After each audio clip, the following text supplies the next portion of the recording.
Ben ouais, moi, ce qui me touche le plus, c'est se détourner de la terre, en fait. Et je pense qu'on en a parlé, le fait qu'on vive hors sol, qu'on soit déconnecté de cette terre qui nous reconnecte, qui nous ancre, qui nous...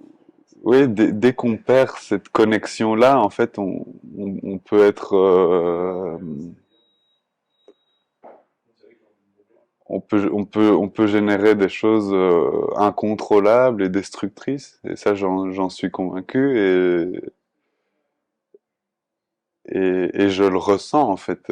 C'est pour ça que j'aime bien me mettre pieds nus. C'est pour ça que j'aime bien être dans la terre. C'est parce que c'est à ces moments-là qu'en fait, tout ce qui tourne là autour de nous et qui m'embrouille, qui me détourne de ça, j'arrive à m'en débarrasser une fois que je me connecte à la terre, quoi, que je me connecte ouais, c'est ce que je dirais. Et alors que je me dis me connecter à la terre, il y a cette notion physique, mais il y a aussi cette notion spirituelle. Moi, si j'ai été intéressé par la vie du sol, par les bactéries, les champignons et toutes les interactions qu'il y a dans toute cette conscience qu'il y a de l'instant, du, du rythme. C'est fou, hein, tu parlais d'inspiration tantôt, et moi j'aime bien même parler de respiration parce que y a ces phases où on inspire et il y a ces phases où on expire. Et en fait, quand on sent un sol, euh, quand on sent le sol de cette planète Terre, il y a ce rythme-là. Ces moments où on peut monter vers le divin et ces moments où tout, on doit aussi se